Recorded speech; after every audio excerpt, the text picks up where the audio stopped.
अस्सलाम वालेकुम वरहमतुल्लाहि वबरकातुहू। मिल्ली अफकार में खुश आमदेद। मैं आपके साथ साहिब कासमी। सुप्रीम कोर्ट में वक्फ कानून को लेकर के बहस मुकम्मल हो चुकी है, फैसले को महफूज कर लिया है, लेकिन अभी भी लगातार all India Muslim personal law board देश भर में वक्फ बचाओ अभियान के तहत कार्यक्रमों का आयोजन कर रहा है, जिससे समझा जा सकता है कि वक्फ मुसलमानों के लिए कितना अहम है और शरीयत में इसका क्या दर्जा है। बिहार में विशेष करके बोर्ड ने अपनी गतिविधियों को तेज किया है। बोर्ड ने पटना, अररिया, किशनगंज, भागलपुर, बेगूसराय, सहरसा, मधुबनी, सिवान और दरभंगा जैसे जिलों में वक्फ कानून के विरोध में कार्यक्रम आयोजित किए हैं। इससे पहले मुस्लिम पर्सनल लॉ बोर्ड ने कहा था कि ऐसी संभावना है कि वक्फ बचाओ अभियान के ये कार्यक्रम चुनाव नतीजों पर बिहार में गहरा असर डाल सकते हैं। बिहार में 6 महीने के अंदर विधानसभा चुनाव होने हैं। 243 विधानसभा सीटों वाले बिहार में 9 जिलों पर मुस्लिम पर्सनल लॉ बोर्ड ने फोकस किया हुआ है। इन 9 जिलों में 72 विधानसभा सीटें हैं और इनमें से 30 सीटों पर मुस्लिम समुदाय ताकतवर है और बिहार में मुस्लिम समुदाय की कुल आबादी 17.7% है। आपको बता दें कि सन 2020 के विधानसभा चुनाव में बीजेपी की अगुवाई वाली एनडीए को इन 72 सीटों में से 38 सीटों पर जीत मिली थी। इनमें से बीजेपी ने 25, जेडीयू ने 11 और उस वक्त इस गठबंधन में शामिल विकासशील इंसान पार्टी यानी वीआईपी ने 2 सीटें जीती थी, जबकि विपक्षी महागठबंधन को 28 सीटों पर जीत मिली थी। सन 2020 के चुनाव नतीजे का अगर आप विश्लेषण करते हैं तो इन 72 सीटों पर बीजेपी का प्रदर्शन काफी बेहतर था, क्योंकि मुस्लिम समुदाय को बिहार में राजद का मजबूत समर्थक माना जाता है। सन 2020 के विधानसभा चुनाव के ताल्लुक से जानना भी जरूरी है कि इन 72 सीटों में से 5 सीटें एमआईएम ने जीती थी। हालांकि बाद में एमआईएम के 4 विधायक राजद के साथ चले गए थे। वक्फ बचाओ अभियान के दौरान मुस्लिम पर्सनल लॉ बोर्ड और मुस्लिम समुदाय के अन्य संगठन बीजेपी और उसके सहयोगी दलों पर हमला बोल रहे हैं। ऐसे दलों में जेडीयू भी शामिल है। मुस्लिम पर्सनल लॉ बोर्ड का कहना है कि इन दलों ने वक्फ कानून के मामले में मुस्लिम समुदाय के साथ धोखाधड़ी की है।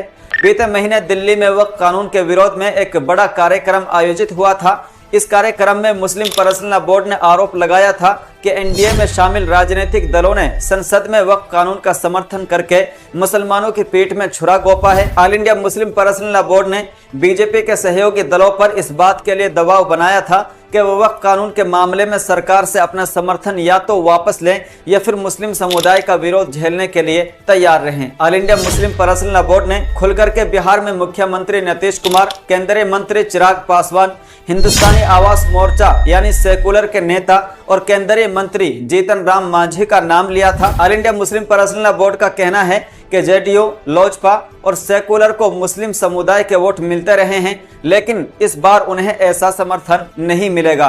हालांकि बोर्ड का कहना है कि वो किसी भी राजनीतिक दल के खिलाफ सीधे तौर पर कोई राजनीतिक अपील नहीं करेगा। हालांकि बीजेपी का कहना है कि वक्फ कानून के मामले में विपक्ष और कुछ संगठन मुसलमानों को गुमराह करने की कोशिश कर रहे हैं। पिछले महीने बीजेपी के नेतृत्व में 4 सदस्यों की कोऑर्डिनेशन कमेटी बनाई थी। कमेटी को ये जिम्मेदारी दी गई थी कि वो देश भर में जाकर के मुस्लिम समुदाय के साथ ही अन्य लोगों के बीच जाकर के उन्हें वक्फ कानून को लेकर के जागरूक करे। इसके तहत भागलपुर, मोतिहार, पटना, मुजफ्फरपुर में भी बैठक हुई थी। बिहार में बीजेपी अल्पसंख्यक मोर्चा के अध्यक्ष कमरुज्जमा अंसारी का कहना है कि वक्फ कानून की वजह से बिहार के विधानसभा चुनाव में बीजेपी और उसके सहयोगियों को कोई नुकसान नहीं होगा। अंसारी ने कहा था कि मुस्लिम समुदाय में पसमानदा बहुमत में है, ये गरीब तबका है और इसे वक्फ प्रॉपर्टी से होने वाले फायदों से वंचित रखा गया है। नए कानून के बनने से उन्हें इसका फायदा मिलेगा और पसमानदा तबका बीजेपी और उसके सहयोगी दलों का समर्थन करेगा।